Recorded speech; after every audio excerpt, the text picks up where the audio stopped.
Dr. Cauffman, thank you so much for being a part of our speaker series today. You were incredible, very dynamic and engaging, and your information was just fantastic. So thank you. Thank you for having me. It was a pleasure. Absolutely. So we have a couple of questions for you. So given your research and findings on adolescent brain development and the fact that youth of color are often criminalized for pretty normal behaviors, how do you see leveraging this information to influence change in the justice system, particularly for communities of color? I think what you hit on, which is really important, is this is normative adolescent behavior. And I think what we have lost sight of is that when kids do something wrong, sometimes what they do wrong has very serious consequences. They've done something major, really major in their behavior, but that doesn't mean that they're still not a child and that they shouldn't be held accountable as such.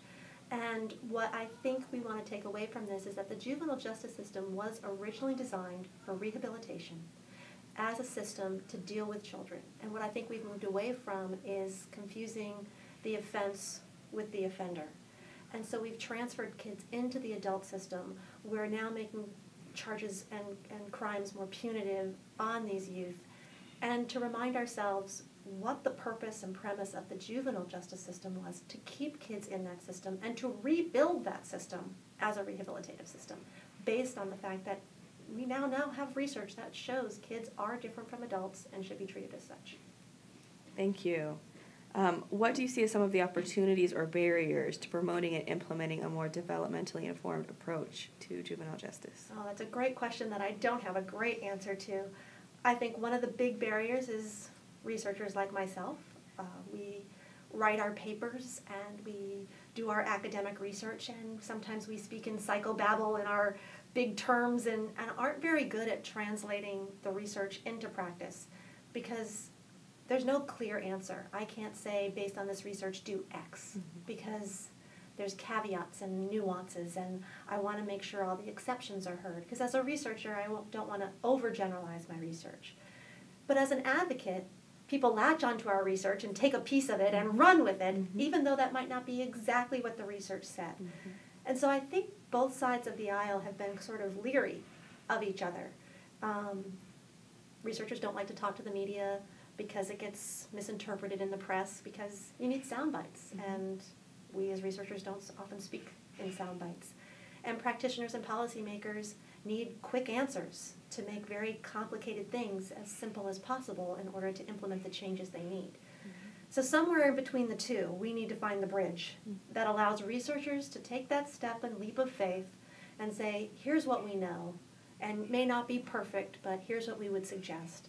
And practitioners and policymakers need to be more open to not hearing just the research they want to hear, but also the research they don't want to hear, and being more balanced in their approach so that both sides of the aisle can feel a little bit more comfortable in making the next step. I love that. That's incredible advice. Yes. Thank you so much for your time. Thank you so much.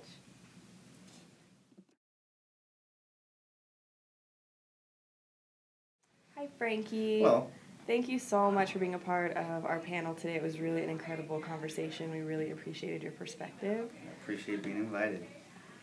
Based on, there's a lot of information shared today, a lot of really great data that can be utilized in advocacy and policy work that I know that you do. And I'm just wondering, based on the conversation you had, the data that was presented, how do you see yourself, other advocates, using some of this data to, provide more focused discipline or resources for our youth that's different from how they're being treated in the juvenile justice system now? Sure. I think it is definitely very important for all people to know and understand what the data and what the adolescent brain science is telling us, because it goes a long way to explain problematic behavior and takes the conversation, I hope, away from what was your intent. When we understand oftentimes kids don't intend to do anything except learn from this action, not necessarily intending the outcome that actually does result. But I think we also have to move further and also find solutions to the larger problem is what to do then.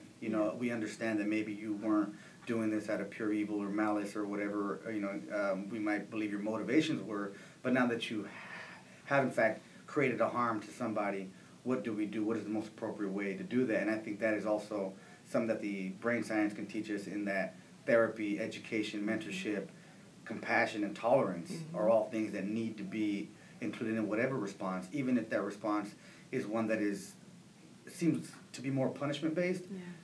Education and love and compassion always have to be significant factors in that equation. I think definitely people come to their respective professions with a certain set of lived experiences that come with their own set of biases. And when we're talking about legislators who are very much concerned about crime rates or public safety, as the chief of police had alluded to, it's oftentimes we take the easiest approach, not necessarily the best approach. And so I think part of what the role of the advocate is to educate people that there are methods that are maybe not the easiest, but are also doable. They're happening right here in our state, not in other places so far away that we can't begin to believe that they can happen. Educating legislators with real-world models and examples, because I think one of the best ways to defeat bias is by exposing somebody to that which they don't understand and what they don't know. And so in every instance, when I'm in front of whether it's a legislator, a DA, or a judge, people that I know don't necessarily share my beliefs or my views, remind them that I am sitting or standing before them because I got a second chance, a third chance, a fourth chance, a fifth chance to make right. And if they are going to applaud or congratulate me on my successes, then they should also make or create opportunities for other people to do the same. Because, I believe that the juvenile justice system that existed in my day in the 90s, although bad and had all of its faults, is in many ways much better than the juvenile system that we have today. And what I mean by that is, in the 90s, you can commit a serious crime like robbery or even murder and still be treated as a juvenile and be processed through the juvenile system, where a major focus of that system is education, rehabilitation, through your 20s. And today, more often than not, if you commit one of these serious crimes, prosecutors will charge you as an adult and you're going to prison, where you do not get education and do not get rehabilitation, and in fact you are discarded. And so, I think it's definitely an issue of lack of information, lack of understanding, lack of compassion, and the only way to confront these is through education and exposing those people who are making these decisions, who don't have this information or don't have this understanding, to get them to understand that, so that maybe they can begin to see a little bit of themselves in the people that they are judging. I love it. Thank you so much. Thank you so much for being here with us today. We really appreciated your conversation and responses to the questions that were thrown at you on the panel. Couple of questions for you. Based on the data that you got today and knowing what an adolescent's brain is doing, how could or how does Roseville, your department, and surrounding localities begin operationalizing some of these developmentally appropriate interactions with our juveniles in the justice system? Yeah, so I've never seen the data that we saw today, but I think it reinforces a lot of the things that I already believed. So I don't know, just through experiences, I guess, is how I came to believe it. So it's nice to see that the actual scientific data backs that up. How my department operationalizes all that, I think it's a fundamental change in what we think our job is and what we think are the reason we exist. And I think that's the same thing that all police departments, all frontline law enforcement should believe. And if you boil it down to essentially why we're here to improve the quality of life of everybody. That's an important factor in our community, because we're only as strong as our weakest link, or our most troubled link, or whatever you want to call that.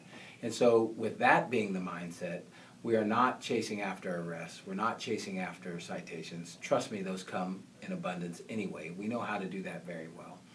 But at the end of the day, our goal has to be, how do we improve the lives of everybody in our community? So today that might be arresting somebody, but tomorrow that might mean getting them help. Or we've had officers that when a kid's bicycle gets stolen, they take their own money and go to Walmart and buy one and surprise the kid. We have officers that they go on a call of a family issue or trouble in the family, they handle that call, and then they go back the next day and for a week to check on that kid to see if he's now back in school and to talk to him and things like that, because that's their job as opposed to just handling a call. Because at the end of the day, if the root causes of whatever's triggering these issues is not dealt with and worked on, then we're going to keep going back to that house. And that kid is going to keep getting arrested and going back and forth into jail. And the reality for me in the neighborhood I grew up in is that it doesn't really matter who is the person that is your mentor or the person that keeps you out of trouble. It just matters that there is somebody like that. So it might be a police officer, it might be your neighbor, it might be a teacher. In often cases, kids that play sport, it's the coach. They listen to their coach more than they listen to their mom or dad because they want to play on Friday night. And to me, I think our mindset, if we are improving the quality of life as our main mission, then it really doesn't matter who that is. It matters that we find that person.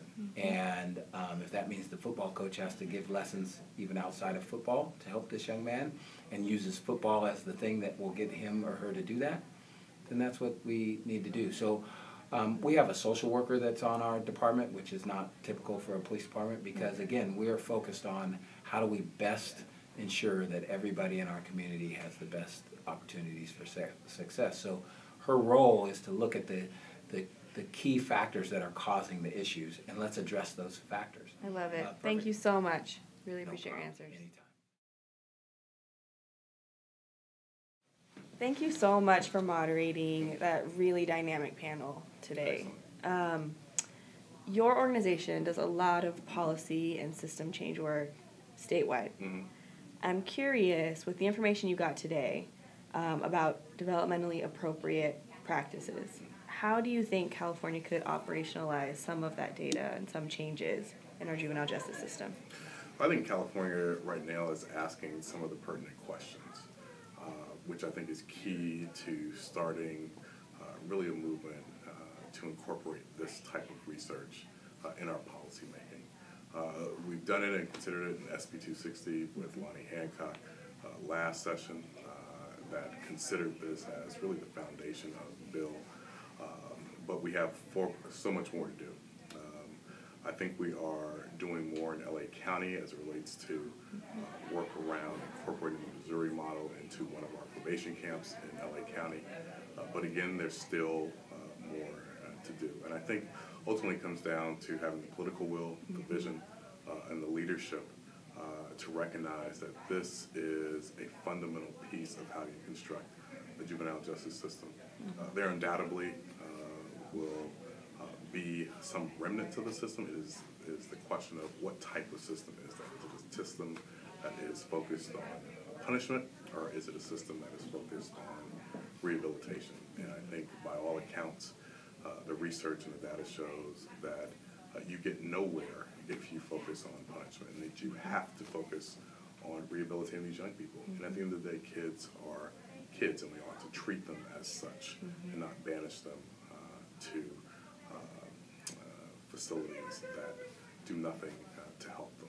So I think we're on our way forward, and I think we can see that there is movement in the right direction, but it's incremental, and we need to pick up the pace. Thank you so much, Alex. Really appreciate it. Thank you.